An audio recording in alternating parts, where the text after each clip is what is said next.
मैंने अपने पूर्व के YouTube वीडियो पर 2 वीडियो डाले थे। उसमें बताया था हमारे शरीर में स्थित सप्त चक्रों और एवं 5 तत्वों का महत्व 1 माह पूर्व। इसके बाद सरल कुंडलिनी जागरण योग। तो ये 2 वीडियो के साथ ही हम चर्चा करेंगे 7 चक्रों पर ध्यान का प्रभाव। जो 7 चक्र हमने पूर्व में बताए थे, उन पर ध्यान करने से हमारे शरीर पर क्या प्रभाव पड़ता है। तो 7 चक्रों पर ध्यान का प्रभाव, हमें मेडिटेशन करेंगे तो हमें क्या प्रभाव होगा। चक्र क्या है? ये आध्यात्मिक शक्तियों के किरण हैं। हमारे शरीर में जो चक्र स्थित हैं वो आध्यात्मिक शक्तियों के किरण हैं। जैसे मूलाधार चक्र है, स्वादिष्ठान चक्र है, मणिपूरक चक्र है, अनाहत चक्र है, विशुद्ध चक्र है, आज्ञा चक्र है और सहस्त्रार चक्र है। स्थूल शरीर में ये चक्र चर्म चक्षुओं से नहीं दिखते, क्योंकि ये चक्र हमारे सूक्ष्म शरीर में स्थित होते हैं। फिर भी स्थूल शरीर के ज्ञान तंतुओं और स्नायु केंद्रों के साथ समानता स्थापित करके उनका निर्देश किया जाता है।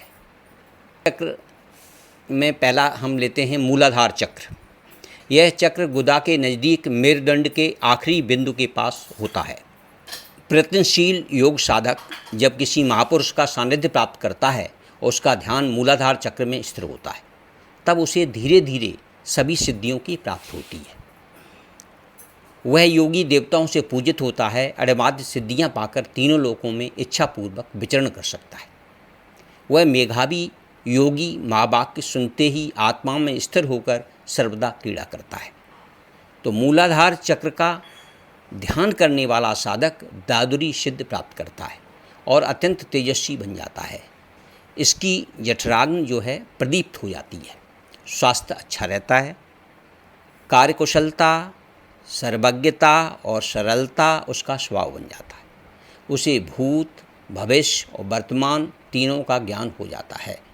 उसे सभी वस्तुओं के कारण का ज्ञान हो जाता है।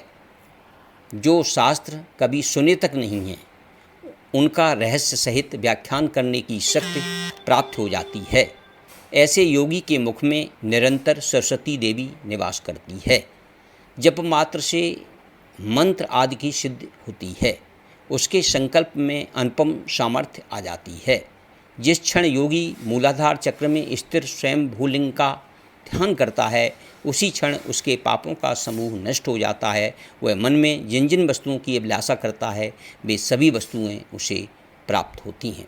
कहा जाता है कि मूलाधार चक्र की सिद्धि या ध्यान में सफलता प्राप्त की थी विवेकानंद ने, और इसी के कारण उन्होंने अनेक गूढ़ विषयों पर बिना पढ़े ही उन विषयों के बारे में और भाषण शिकागो या और जगह दिए था, ये कहा जाता है।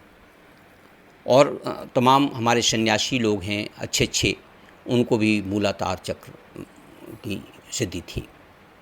दूसरा है स्वाधिष्ठान चक्र।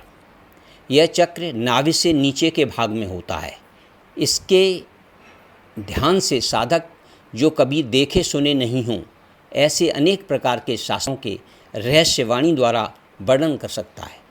वह सभी रोगों से विमुक्त होकर संसार में सुख से विचरण करता है। ऐसा योगी करके अमर हो जाता है। अड़माद्य सिद्धियाँ उसे दी। तीसरा है मणिपूरक, इसे नाभि चक्र भी कहते हैं। यह चक्र नाभि केंद्र पर स्थित होता है। इसका ध्यान धरने से, इस पर मेडिटेशन करने से सर्वसिद्धदायी पाताल सिद्धि की प्राप्त होती है। योगी के सभी दुख निवृत्त हो जाते हैं और सफल मनोरथ सिद्ध होते हैं। वह काल को भी जीत लेता है, ऐसा कहा जाता है। मणिपुर चक्र पर ध्यान करने वाला योगी पर काया प्रवेश की शक्ति भी पा लेता है। मतलब वो इस अपनी काया से दूसरी की शरीर में प्रवेश कर सकता है, ऐसी शक्ति उसमें आ जाती है।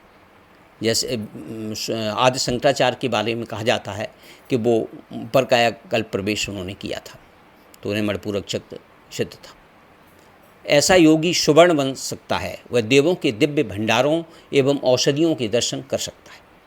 अनाहत चक्र, चौथा है अनाहत चक्र। इस चक्र का ध्यान हृदय में है। इसका ध्यान करने वाला योगी सुंदर स्त्री, अप्सरा आदि मोहित होती हैं। उसका इतना सौंदर्य उस योगी पर तेज होता है, ओज बढ़ जाता है उसका। उस योगी को अपूर्व ज्ञान प्राप्त होता है, वह त्रिकालदर्शी बनता है। दूर श्रवण, बहुत सारी चीज़ें वो दूर से ही बैठे हुए सुन लेता है, जान लेता है और देख लेता है कि किसी पर्टिकुलर स्थान में क्या हो रहा है। हमारे यहाँ एक रामानंद स्वामी जी हुए हैं और वो हरिद्वार में कुंभ की बहुत सारी चीज़ें यहीं से बता देते थे और उनकी वो बातें लोगों ने वहाँ से, जो हरिद्वार में लोग रह रहे थे, उनसे कन्फर्म किया और वो बातें सही पाई गई। तो अनाहत में वो मेडिटेशन करने से ये सिद्धियाँ प्राप्त होती हैं। दूर श्रवण, दूरदर्शन की शक्ति प्राप्त करता है। वह स्वेच्छा से आकाश गमन करता है।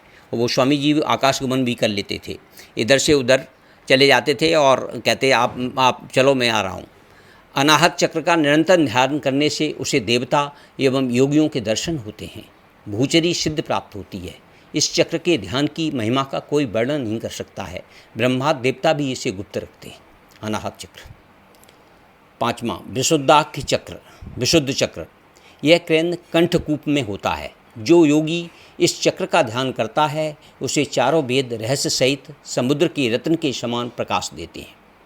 यदि योगी इस चक्र में मन एवं प्राण स्थिर करके क्रोध करता है तो तीनों लोग कंपायमान हो जाते हैं, इसमें संदेह नहीं। यदि इस चक्र में मन लय पाता है तो योगी के मन प्राण अंतर में रमण करने लगते हैं। योगी का शरीर वज्र से भी कठोर हो जाता है। ऐसा कहा जाता है विशुद्ध चक्र का ध्यान करने से। छठवां है आज्ञा चक्र। यह चक्र दोनों भंगों के बीच होता है।